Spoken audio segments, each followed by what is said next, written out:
Hello, good morning and welcome to a new blog. আজকে আমার মনটা খুশি হয়ে গেছে, একদম সকালবেলা চোখটা খুলেই মনটা খুশি হয়ে গেছে। কারণ আন্টি আর কাকু, মানে আমাদের নেক্সট ডোর নেবার, ওনারা আমার জন্য সকাল সকাল পাঠিয়েছেন ব্রকলি স্যুপ। তো আমি এতদিন ধরে ভেজিটেবল স্যুপে ব্রকলি খেয়েছি, বাট এইভাবে ব্রকলিকে পেস্ট করে স্যুপ আমি কখনো খাইনি। তবে সব থেকে কিউট লেগেছে আমার স্যুপ বোলটা, কি দুর্দান্ত দেখতে। আমি তো নিজেও ভাবছি যে একটা কিনবো, মানে এত কিউট দেখতে।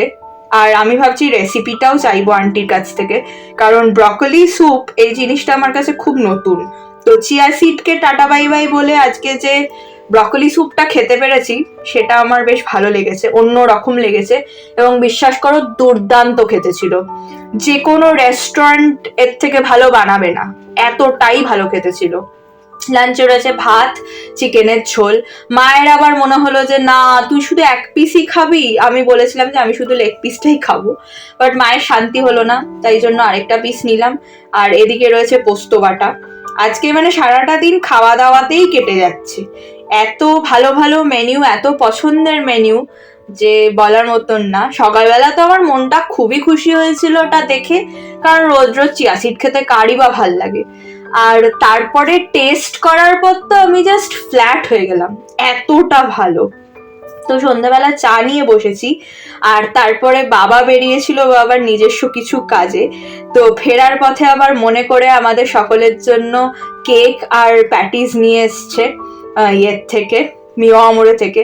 তো সেটা দেখেও আমার মনটা খুশি হয়ে গেল। মানে আজকে সারাটা দিন মানে ভালো ভালো খাওয়ার উপর দিয়ে যাচ্ছে আর কি। তোমরা জানিও তোমরা কে কি করছো, কার জীবনে কি চলছে, অবশ্যই কমেন্ট সেকশনে লিখো। আর অনেকদিন বাদে আজকে ভাত নিয়ে বসলাম, কারণ মা তো এসছিল সন্ধ্যাবেলা এবং আমাকে বললো যে আমি ফুলকপি ভাজা করেছি। তো আমি দেখলাম যে বাবা, ফুলকপি ভাজা দিয়ে রুটি খাবো, তার থেকে একটু ডাল ভাত খাই, সেটা বেশ আমার পছন্দসই। আর এদিকে রয়েছে পনিরের তরকারি। তো অনেকদিন বাদে ভাত খেলাম, ভাত খেতে আমি খুব ভালোবাসি আসলে, তাই জন্য সুযোগকে একদম হাতছাড়া না করে ভাতটাই নিলাম। তারপর রাত্রিবেলা আরেকটু চা নিয়ে বসেছিলাম, হাফ কাপ মতন, কারণ সিজন চেঞ্জ এবং আমার একটু একটু ঠান্ডা লাগছে। তো সেই কারণে আরেক কাপ চা, যেহেতু চিনি ছাড়া চা, তাই জন্যই বারবার খেতে পারি। আর তার সাথে রামধনু জীবন।